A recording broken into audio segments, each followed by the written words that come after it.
that, you know, he deserved to lose his eye. And I love that he's like, listen, I'm not pearl clutching. I'm a libertarian. I'm a free speech libertarian. I promise. But also, here's me pearl clutching. The Hill covered me. Of controversial Twitch streamer Hasan Piker. Wait, where's Ryan Grimm? The Times initially headlined its profile, "A Progressive Mind in a MAGA Body," with the subhead reading, "Hasan Piker pumps iron, likes weapons, and wears pearls." Who are these people? His brand of masculinity has won him many fans online and has been a useful vehicle for his politics. Times, however, apparently changed that headline to read, "A progressive mind in a body made for the manosphere." Piker, as some of you may know, has said some contentious things in the past. He once suggested that he didn't, quote, have an issue with Hezbollah. Piker also said the U.S. deserved the 9/11 attack, something the New York Times did note in the piece. The Times' profile touched on the fact that Piker gets away with things he says and does, like painting his nails or wearing pearls, because he has what one sociologist called jock insurance. In other words, his masculine gender capital gives him leeway to do and say outside-the-box things. The Times also conceded that part of why he's popular is due to the fact that he's, quote, a very handsome man. Lucky him. Reactions abounded on X. Journalist Mary Catherine Ham wrote this: "I kinda love that gushing media coverage of Hasan has to apologize for the fact that he's good looking and fit. Like, don't worry, although he looks like he's seen the inside of a gym. Bad, that's right coded. He's a shill for disastrous socialism and murderous terrorists, which is good." Meanwhile, journalist Mehdi Hassan wrote on Blue Sky, "I'm glad the New York Times profiled Hasan Piker, but calling his use of the word genocide to describe Gaza extreme is insane. Some of Israel's top Holocaust scholars are calling it a genocide, as are Amnesty and Human Rights Watch. Absurd from the NYT." So, this profile, I think, was interesting and flawed in a variety of ways. It was very glowing toward Hasan Piker. The author seems to have a crush on this guy. It described, yes, he's a good-looking man who works out. Congrats to him. It was that point over and over and over again. Like,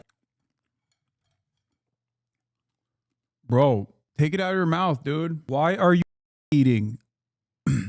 Take it out of your mouth before you deliver the next speech. That is crazy. It comes across like you're just petty and jealous. What's happening?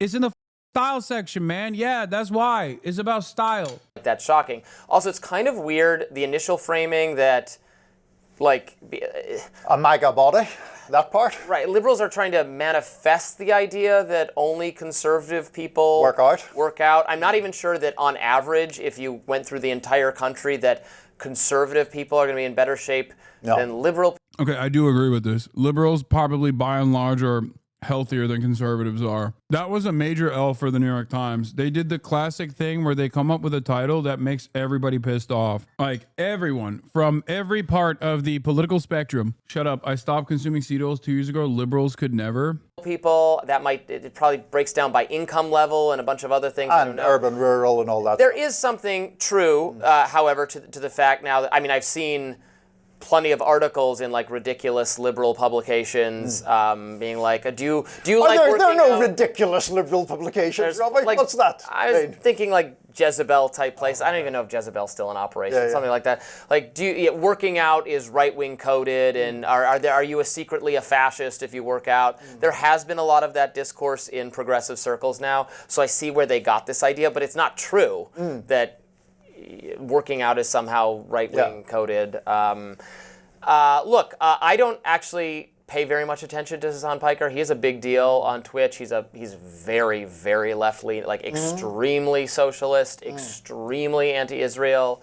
I didn't know, one thing I learned from reading this piece, which I didn't know, but maybe everyone knows, is that he admits to being a Nepo baby. He got his start. I assumed he just like emerged naturally on playing video games on Twitch, the way a lot of people does. But no, Cenk Uyghur's his uncle. Right, and gave him a job with the Young Turks. Yeah. Which, you know, that's fine. I like Cenk Uyghur. There's nothing wrong with that. He just didn't emerge totally out of nowhere. Everybody, it turns out, is connected to somebody else. What did you make of the piece? So I found it an interesting piece. I found it kind of curious because I, like you, I'm aware of that he exists, right? But you know, obviously I'm not on Twitch on a regular basis listening to his 8 hours of gaming and commentary while he's on there.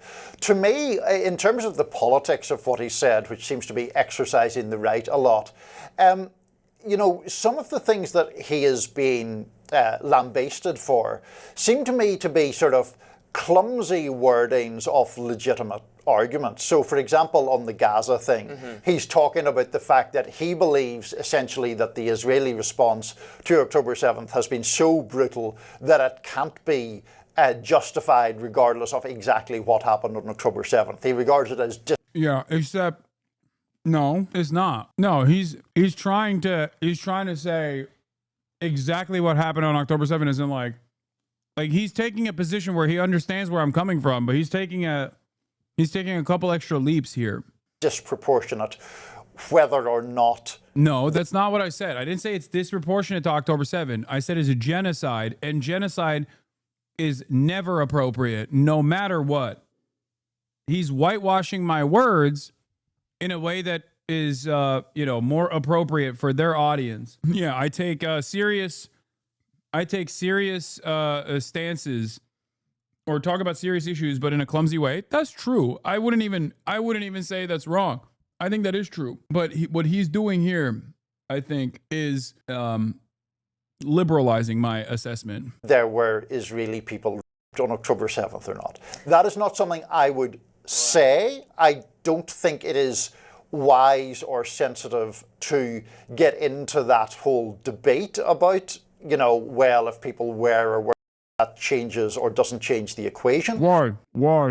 I like that he also somewhat agrees with what I'm saying. He's like, well, I wouldn't call it a genocide. I think Israel's retaliation has been disproportionate. But, as far as disproportionate retaliations goes, I wouldn't even ask whether or not happening or not happening factors into the disproportionate retaliation. My argument is literally, you're being so insensitive. Yeah, I guess I am, because I have a firmly held commitment to an anti-genocide position where, of course, my argument is happening on October 7 does not justify genocide. That's that simple. And on top of that,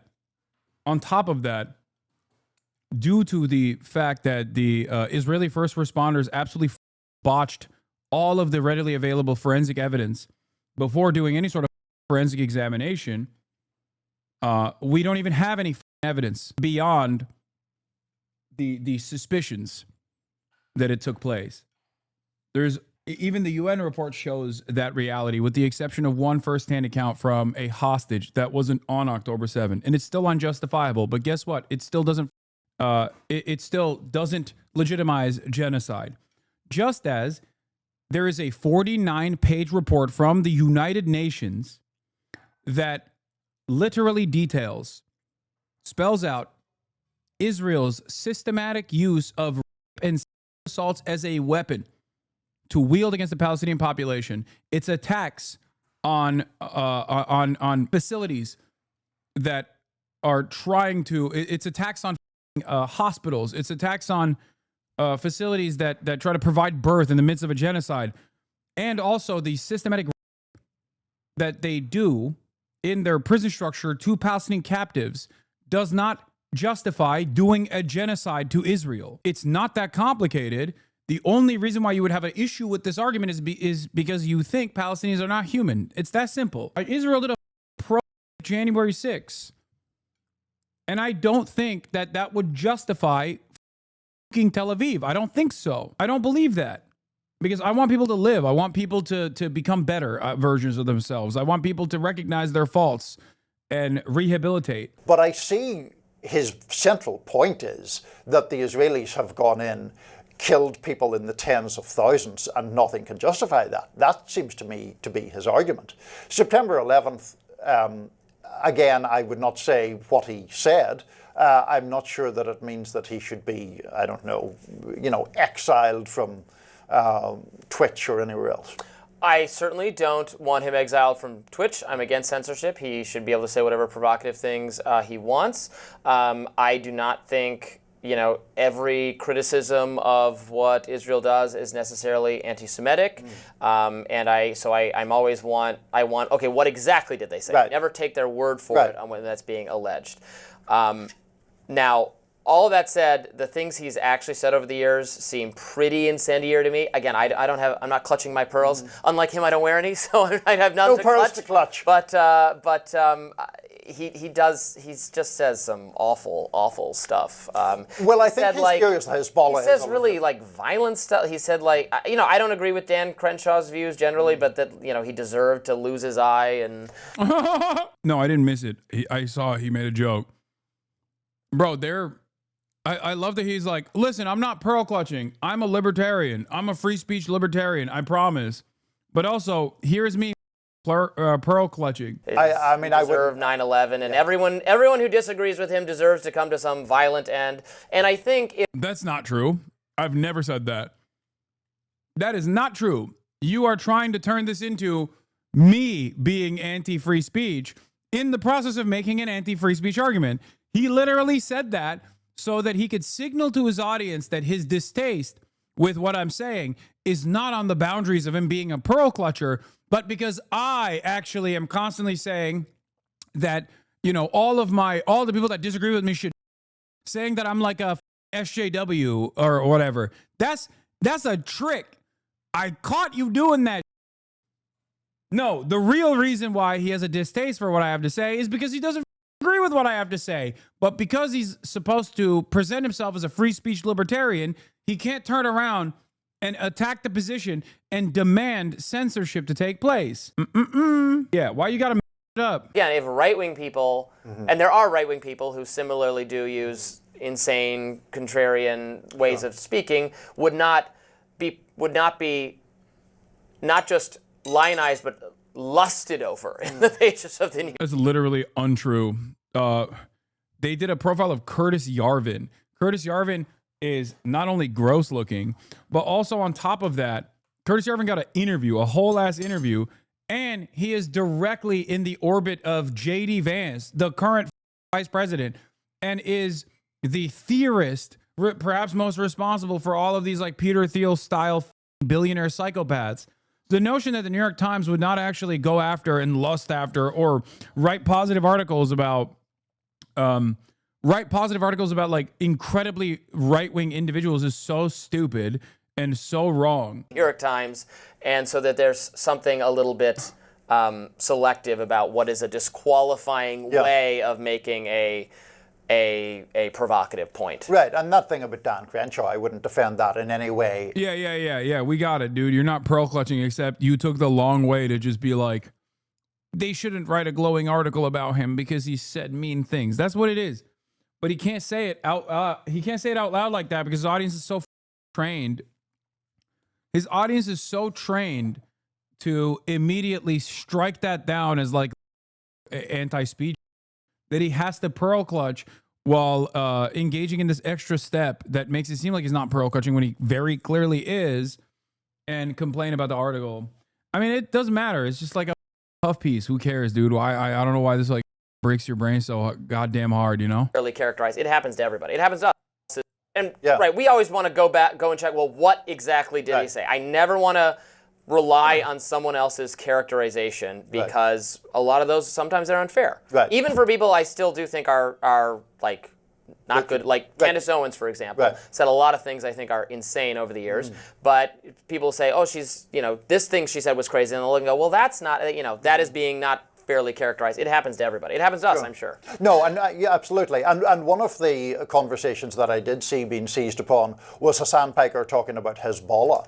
And as far as I could tell from what I read, his argument was that it's a legitimate resistance movement that has some political support in Lebanon, which the latter part of that is a objective fact, and that he was, I'm not even sure if it's fair to say defending them, contextualizing them in that way. Now, if he said something that was more endorsing of direct acts of violence, then obviously I wouldn't defend that.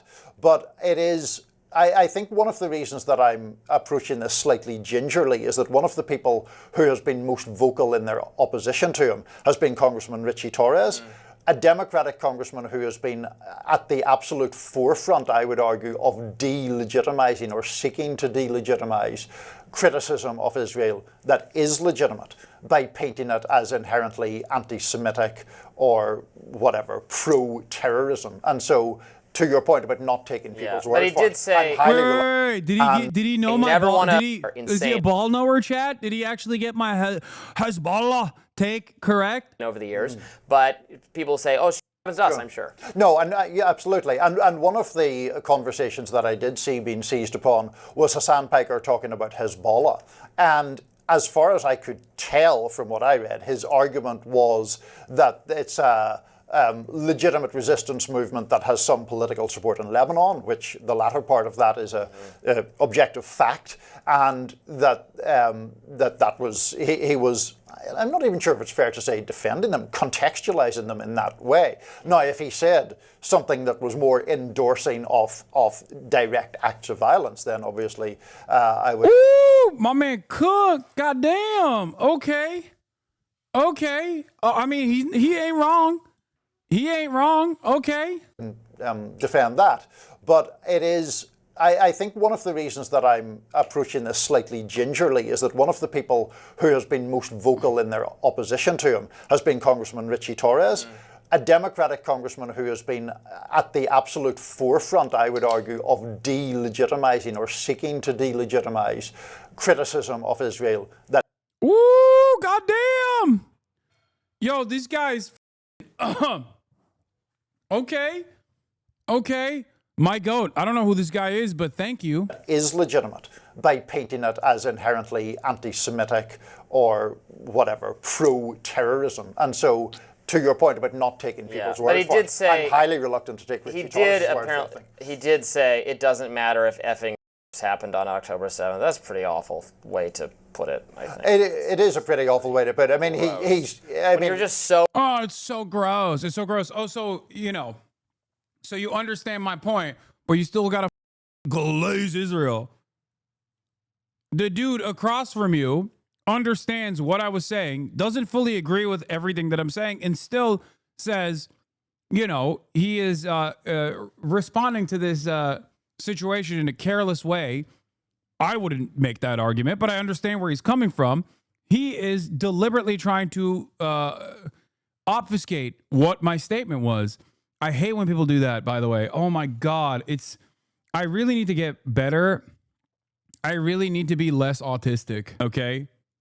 I really, really, really need to be significantly less autistic when it comes to just like being purposely clip chimped. Like I have to dial it down because my 127 goes into like 167. Whenever someone takes me out of context, I lose my mind, dude. And it happens so much. And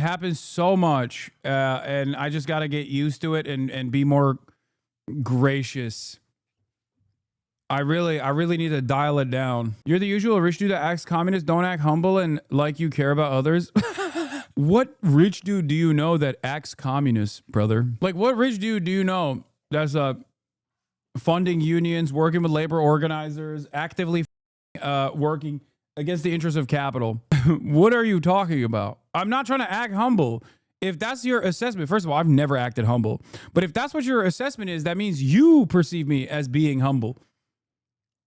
I've never even entertained the notion of being humble. So wrapped up on your ideological commitment that, what Israel is doing is wrong, that you have to say, well, don't pay attention to that or whatever. Yeah, I mean, look, those words are awful. They are part of a larger discussion, but I don't think you should say those words. His argument is the Israeli response was so brutal that it would not be justified. Like, see, he's putting it in terms that I'm not.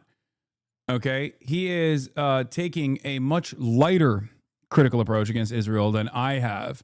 I'm saying Israel's doing a genocide because I think that is precisely what's happening. And there's genocidal intent, there's genocidal action. It's very obvious. And I'm saying that is completely unacceptable. Even if there were rape. There's so many other things he says by the that way. I don't know who that is. Repeat on this show because they're so expletive filled, which is what you can do on Twitch, but not on our show. Yeah. Interesting though But I'm glad that he at least like gave the appropriate context to the statement. And all this guy can do when he hears the appropriate context of the statement is to go, oh, well, it's just so filled. It's so filled with expletives. Niall Stanage, White House columnist for The Hill, political analyst for News Nation. Irish Bannister Blinn, counselor of the Palestinian state at the International Court of Justice. Oh, okay. So he is like, I assume he is pro-Palestine. Francois Pinault is an anarcho-syndicalist. He does have a massive following. He's part of the alternative media ecosystem, and gets a lot more attention for himself. And probably that's what the New York Times was trying to look at. How can, again, it's another Joe Rogan of the left kind of situation. How can we have an appealing? I like that he. I respect that he said, "I am not trying to." Clutch pearls, but that's all I've done so far. First you say apologize for October 7th. Then you write a hit piece on a guy for being an apologist for October 7th. I love and support you. And the mission you are spreading Israel awareness 100,000%, but this makes zero sense.